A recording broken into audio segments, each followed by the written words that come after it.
प्रिय विद्यार्थियों, नमस्ते।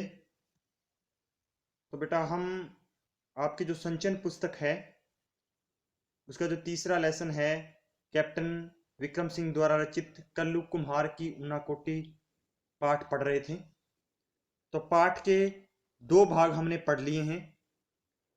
तो हमने पिछले क्लास में पाठ के दूसरे भाग को पढ़ा।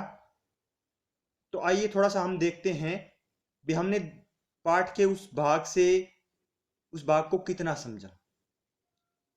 तो उस इन दो भागों में जो पाठ का दूसरा भाग था उसमें हमने त्रिपुरा के संबंधित जो वहाँ की दिनचर्या, वहाँ के लोगों की दिनचर्या है या वहाँ से संबंधित जो अस्थियां निकली हैं अलग अलग क्षेत्रों से संबंधित, तो उनके बारे में पढ़ा।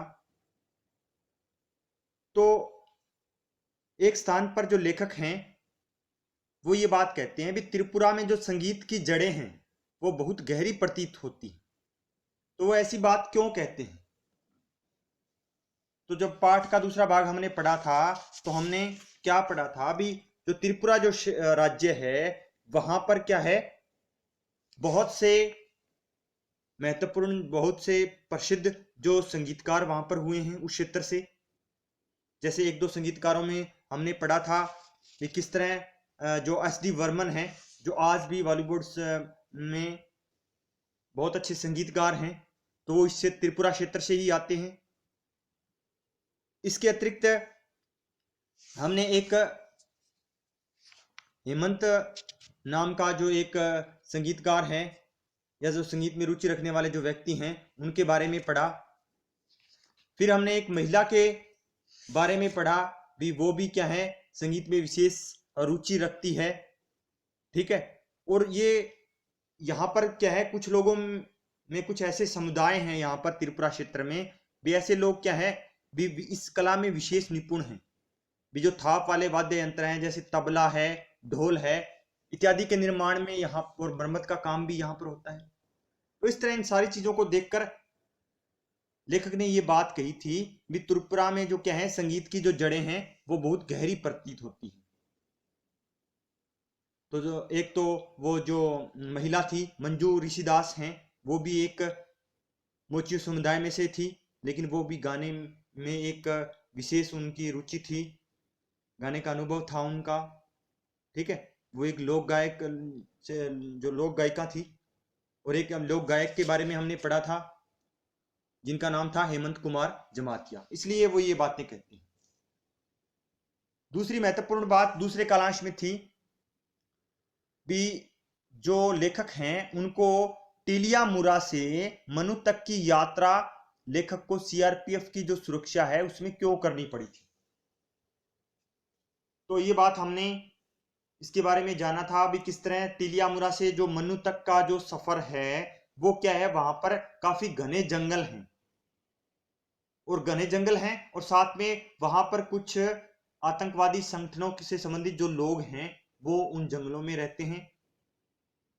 अनेक तरह की जो घटनाएं हैं, जो आतंकवादी संबंधी जो गतिविधियां हैं, आतंकवादियों द्वारा अनेक तरह की जो गतिविधियां हैं वो वहां पर कर दी जाती हैं। हिंसाग्रस्त क्षेत्र है, इसलिए वहां पर टिलियामुरा से जो मनु तक की यात्रा है वो लेखक को सीआरपीएफ की सुरक्षा में करनी पड़ी थी।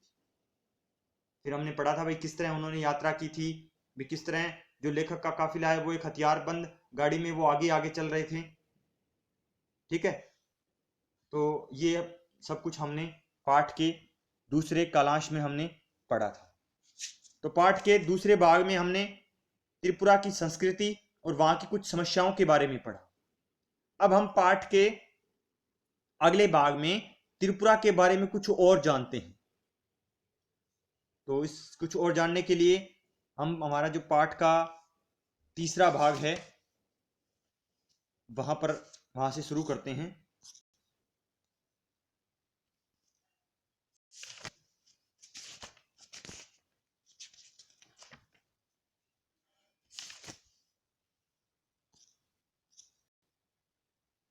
पृष्ठ नंबर 23 पेज पर।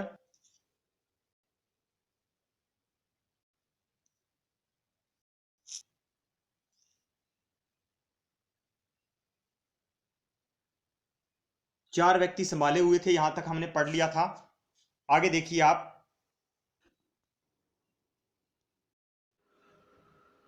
फिर लेखक अपनी यात्रा का वर्णन करते हुए आगे क्या कहते हैं। लेखक कहते हैं भी अब हम उत्तरी त्रिपुरा जिले में आ गए थे, यानी त्रिपुरा का जो उत्तरी क्षेत्र था वहां पर लेखक और उनके जो अन्य लेखक के साथ उनके जो अन्य सदस्य थे वो वहां पर आ गए थे।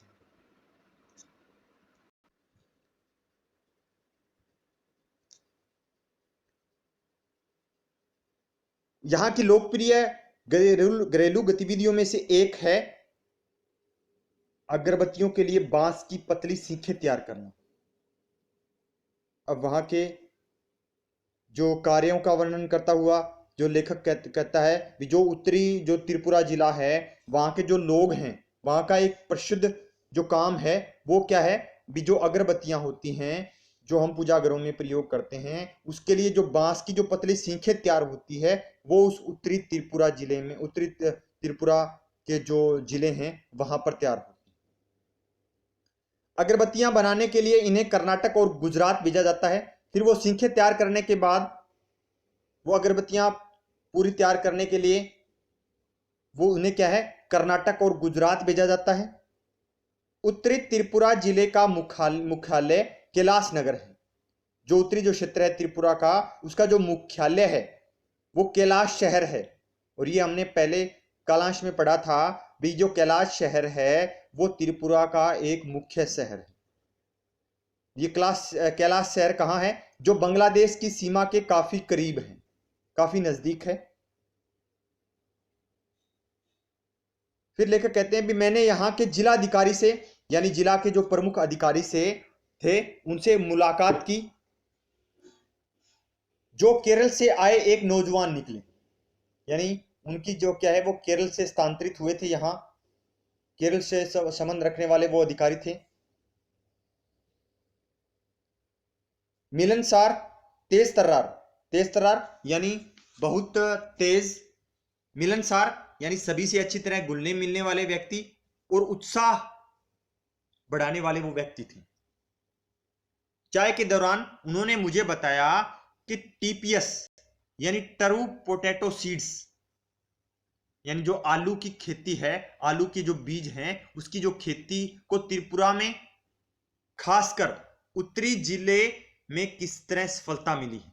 फिर उन्होंने जो आलू से संबंधित जो फसल है उससे संबंधित जो जानकारी है वो लेखक को दी भी किस तरह यहाँ जो टरू जो आलू का बीज है उसकी खेती को यहाँ पर क्या है भी कितना अधिक यहाँ पर इस क्षेत्र में या इस बीज को बनाने में या इस खेती को में क्या है भी कितनी सफलता उन्हें यहाँ प्राप्त हुई। आलू की बुआई के लिए आमतौर पर पारंपरिक आलू के बीजों की जरूरत 2 मीट्रिक टन प्रति हेक्टेयर पड़ती है। अब जो जिलाधिकारी हैं वो बता रहे हैं लेखक को भी यहाँ पर क्या है भी आलू की जो बुआई है उसके लिए आमतौर पर पारंपरिक आलू यानी काफी लंबे समय से जो चली आ रही जो परंपरा है उसको हम पारंपरिक बोलते हैं। तो यहाँ पर पारंपरिक आलू के बीजों की जरूरत क्या है भी 2 मीट्रिक टन प्रति हेक्टेयर यानी लगभग 2.5 एकड़ के लिए पड़ती है। इसके बरकस टीडीएस की सिर्फ 200 ग्राम मात्रा ही 1 हेक्टेयर की बुआई के लिए काफी होती है। एक तो पारंपरिक आलू है वो उसके बीज की आवश्यकता 2 मीट्रिक टन होती है, लेकिन एक ये बरकस टीपीएस है, एक नाम की जो वैरायटी है, इसकी आवश्यकता क्या है सिर्फ 100 ग्राम प्रति हेक्टेयर में इसकी बुआई के लिए काफी होती। त्रिपुरा से टीपीएस का निर्यात यानी यहां से भेजा जाना अब न सिर्फ असम, मिजोरम, नागालैंड और अरुणाचल प्रदेश को बल्कि बांग्लादेश, मलेशिया, वियतनाम को भी किया जा रहा है। यहां से क्या है जो टीपीएस यानी जो टरू पोटैटो जो सीड्स हैं, जो आलू का जो बीज तैयार होता है वो यहाँ के सिर्फ भारत देश के ही राज्यों में निर्यात नहीं भेजा जाता, बल्कि दूसरे देशों में भी निर्यात किया जाता है, जैसे बांग्लादेश है, मलेशिया है, वियतनाम है। फिर कलेक्टर ने अपने एक अधिकारी को हमें मुराई गांव ले जाने को कहा, जहां टीपीएस यानी इस आलू की बीज की खेती की जाती है। किसी अधिकारी को भेजा हमारे साथ। फिर जिला अधिकारी ने अचानक मुझसे पूछा, क्या आप उनाकोटी में शूटिंग करना पसंद करेंगे? भी उन्हें पता था भी ये जो लेखक हैं या उनके साथ जो लोग हैं वो फिल्म की शूटिंग करने के टीवी सीरियल की शूटिंग करने के लिए आए हुए हैं। तो उन्होंने हमें बताया भी आप उनाकोटी जो एक स्थान है उस स्थान की जो उस स्थान पर शूटिंग करना पसंद करेंगे। तो लेखक कहता है यह नाम मुझे कुछ जाना पहचाना सा लगा। यानी मैंने जब ये नाम सुना तो मुझे ऐसा लगा भी ये नाम मैंने सुन रखा है पहले, लेकिन इसके बारे में मुझे कोई जानकारी नहीं थी, पता नहीं था उस स्थान के बारे में।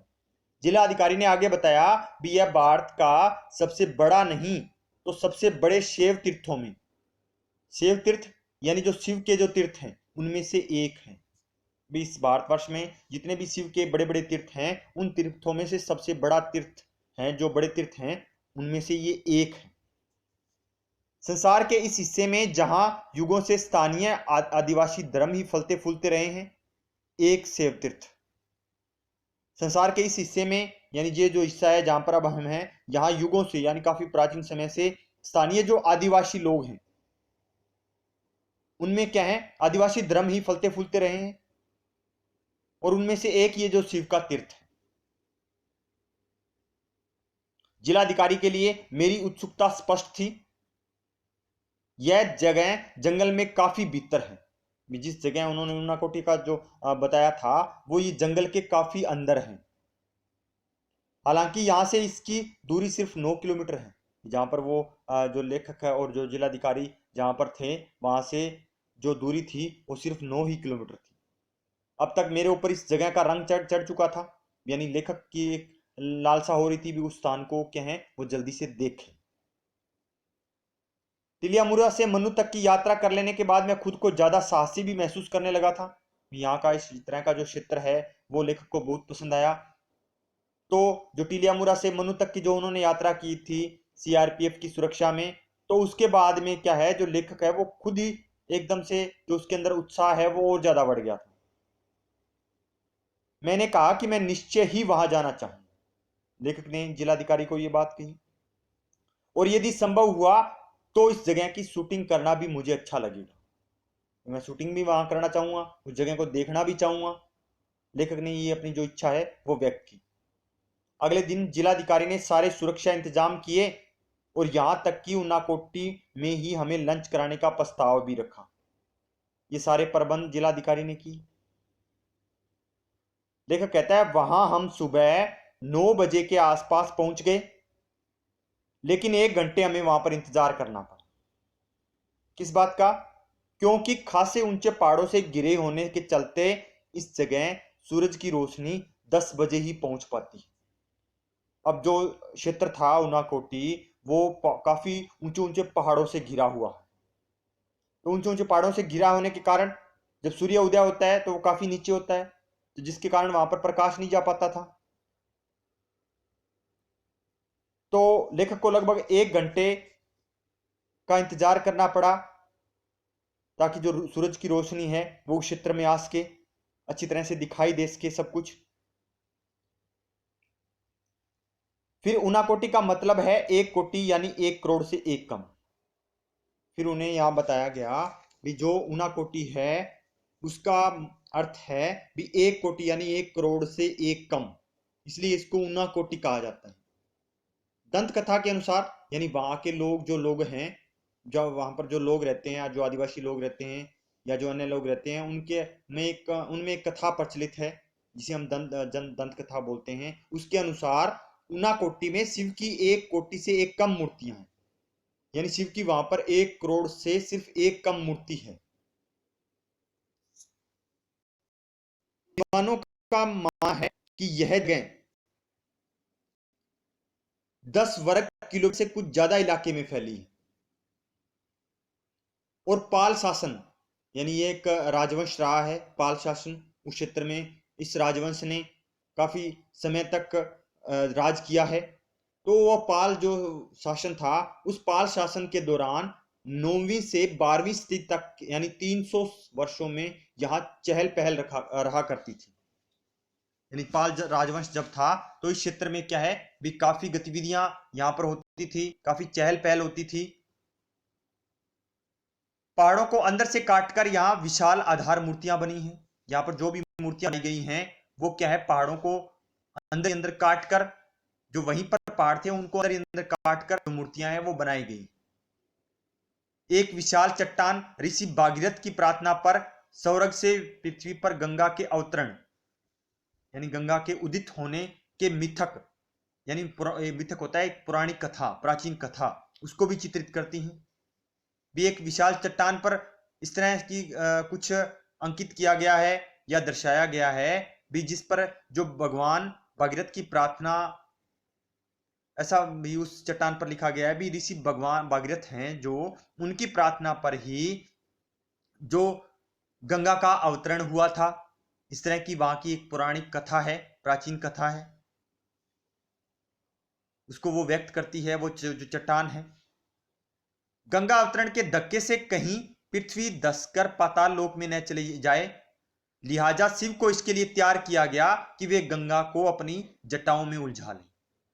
अब जब गंगा का अवतरण हुआ, यानी जो गंगा है जब वो उत्पन्न हुई थी, तो ऐसा माना जाता है भी जो शिव जी को इसके लिए इस तरह तैयार किया गया था भी शिव जो है वो गंगा को अपनी जटाओं में समेट लें, यानी जो गंगा है वो कहीं पाताल लोक में न चली जाए।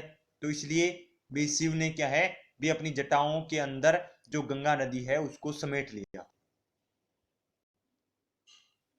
और इसके बाद इसे धीरे धीरे पृथ्वी पर बहने दें। भी अपनी उनके जटाओं में समेटने के कारण जो गंगा है वो धीरे धीरे क्या है पृथ्वी पर बहती रहे। शिव का चेहरा एक समूची चट्टान पर बना हुआ है, वहां पर चट्टाने हैं उन पर शिव का एक चेहरा बना हुआ है, और उनकी जटाएं दो पहाड़ों की चोटियों पर फैली हुई। एक चांद पर तो उनका चेहरा बना हुआ है, और उनकी जो जटाएं हैं वो वहां पर जो बड़ी बड़ी चट्टाने हैं, दो जो पहाड़ों की जो चोटियां हैं उन पर फैली हुई। भारत में शिव की यह सबसे बड़ी आधार मूर्ति है। भारत में शिव की सबसे बड़ी एक आधार मूर्ति है, वो इसको माना जाता है। जितनी शिव की भारतवर्ष में जितनी भी मूर्तियां हैं, पूरे साल बहने वाला एक जलप्रपात, एक जल का जो झरना है वो क्या है, जलप्रपात पहाड़ों से उतरता है, और जिसे गंगा जितना ही पवित्र माना जाता है, वहां से वो झरना उतरता है, जिसे क्या है गंगा जितना ही पवित्र माना जाता है, जो उस उन पहाड़ों से वो जो झरना है वो जो निकलता है। यह पूरा इलाका ही शब्दंश, यानी प्रत्येक शब्द के अनुसार वहां पर जो शब्द अंकित हैं उन शब्दों के अनुसार देवी देवताओं की मूर्तियों से भरा पड़ा है। यानी वहां पर चारों तरफ जो देवी देवताओं की मूर्तियां बहुत अधिक हैं। ठीक है, आगे वो कहते हैं इन आधार मूर्तियों के निर्माता अभी चिन्हित चिन्हित यानी अभी भी पहचान नहीं गए हैं। किसने इन मूर्तियों को इतना जो तैयार किया या बनाया, अभी तक ये बातें क्या है पहचानी नहीं गई। स्थानीय आदिवासियों का, यानी वहां के रहने वाले जो आदिवासी हैं उनका मानना है कि इन मूर्तियों का निर्माता कल्लू कुम्हार था। कल्लू कुमार नाम का एक व्यक्ति था। आगे वो क्या बताते हैं भी, आगे दंत कथा के अनुसार वो बताते हैं भी वह पार्वती का भगत था, पार्वती को वो पूजा करता था, और शिव पार्वती के साथ उनके निवास कैलाश पर्वत पर जाना चाहता था। जो कल्लू कुमार हैं वो शिव पार्वती के साथ जब वो कैलाश पर्वत पर जा रहे थे तब वो उनके साथ जाना चाहता था।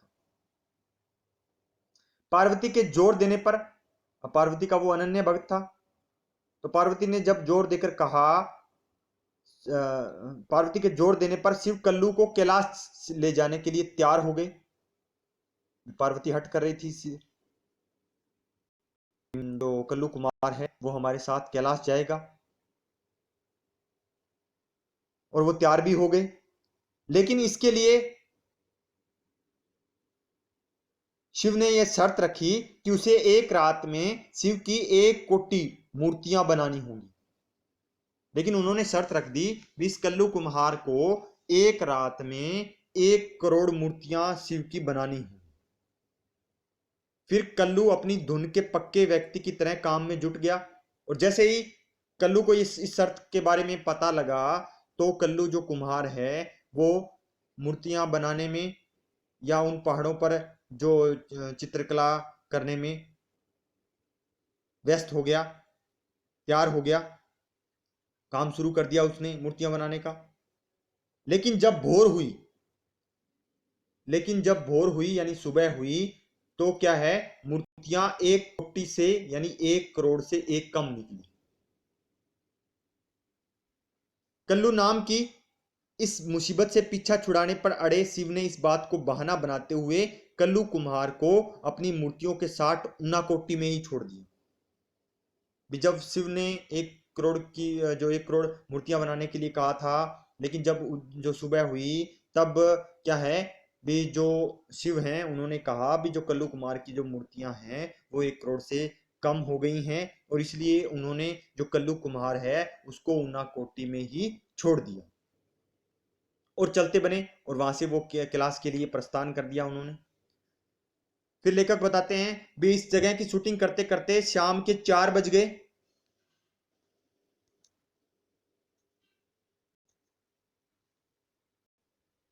शाम के 4 बज गए। सूर्य के पहाड़ों से पीछे जाते ही ऊनाकोटी में अचानक भयानक भयावना अंधकार छा गया। भय उत्पन्न करने वाला अंधकार छा गया।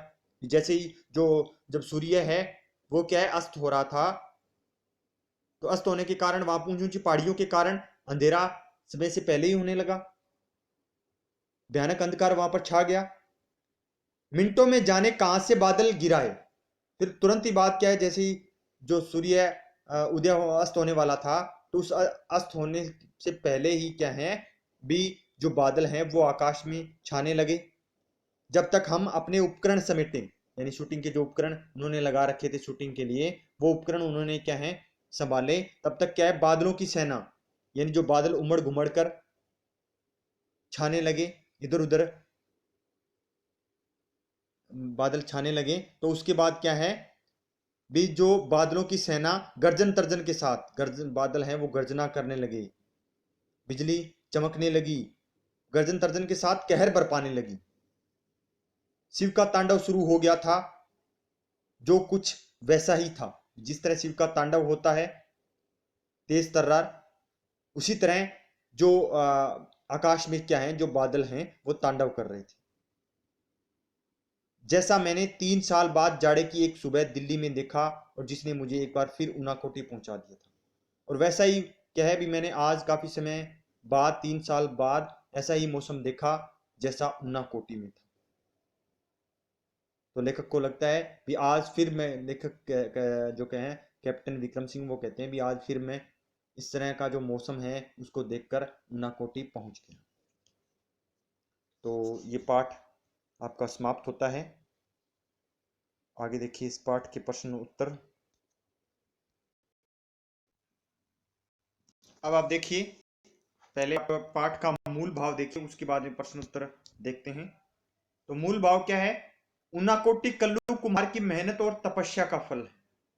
यानी जो ऊनाकोटी क्षेत्र है वो कल्लू कुम्हार यानी जो वहां पर मूर्तियां हैं वो कल्लू कुम्हार के द्वारा बनाई गई है। कल्लू कुम्हार का जो परिश्रम है उसकी उस परिश्रम का ही फल है। ऊनाकोटी कल्लू कुम्हार की मेहनत और तपस्या का फल है। वहां के जो स्थानीय आदिवासियों के अनुसार जो क्या है वहां पर जो कथाएं, वहां पर पौराणिक कथा जो प्रचलित है उसके अनुसार जो कल्लू कुम्हार है वो शिव का एक भगत है। उसका शिव के साथ कैलाश पर्वत पर जाने की इच्छा रखता है वो।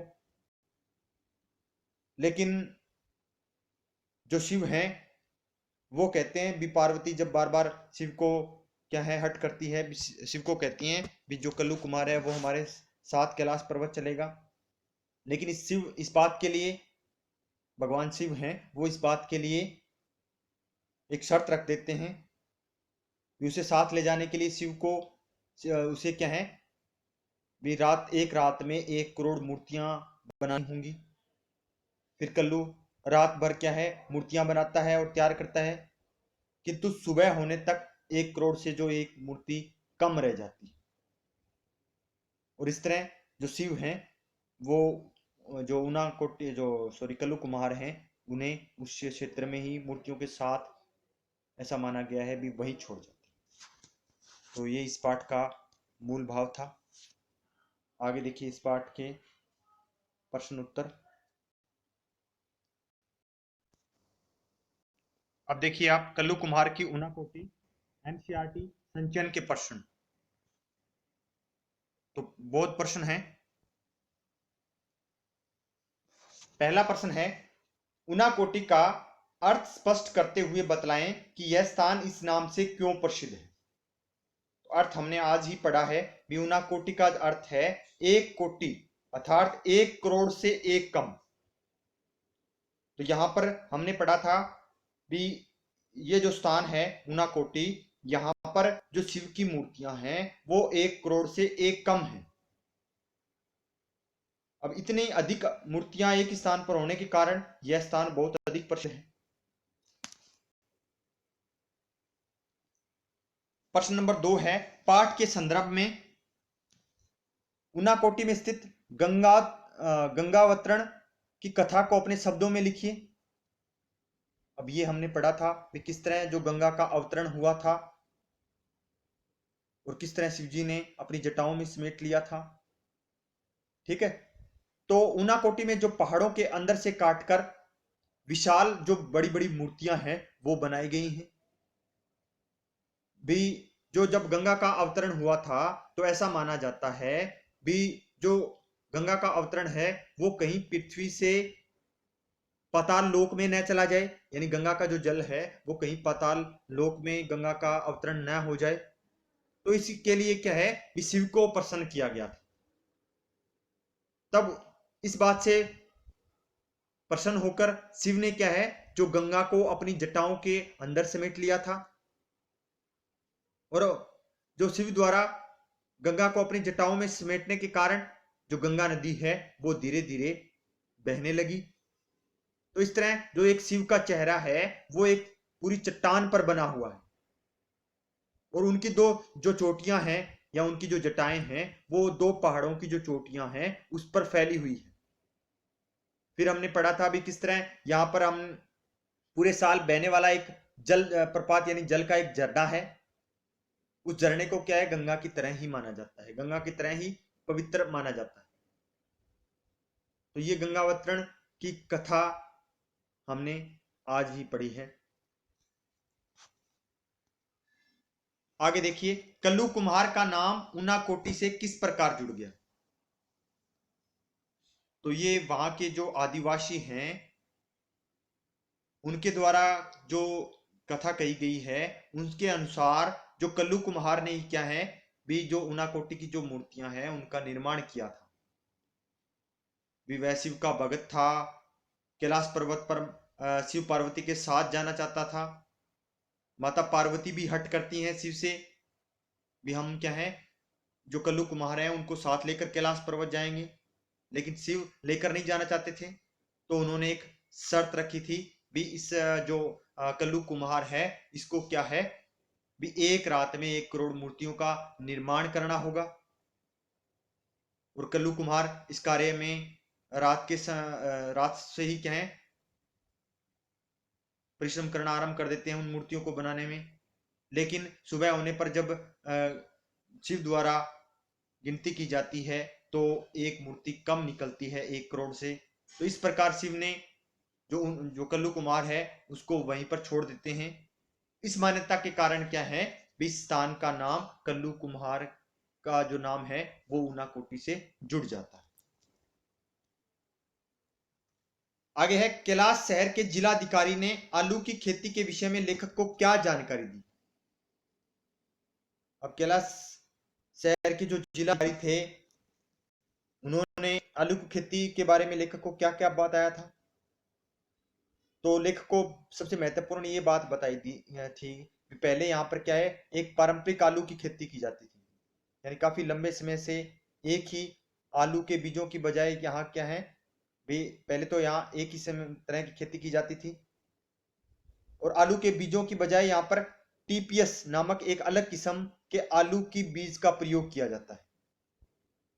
यानी पहले जो बीज प्रयोग किया जाता था वो 1 हेक्टेयर में काफी अधिक बीज का प्रयोग किया जाता था, लेकिन बाद में एक अलग आलू के बीज का प्रयोग किया जाने लगा, और इस वो बाद में उन्होंने बताया भी इस अलग ही वैरायटी से बीज से कम मात्रा में ही ज्यादा पैदावार ली जाने लगी, और यहाँ के जो निवासी हैं वो इस तकनीक से क्या है काफी लाभ भी कमा रहे हैं। तो ये बातें जिला अधिकारी ने लेखक को बताई थी।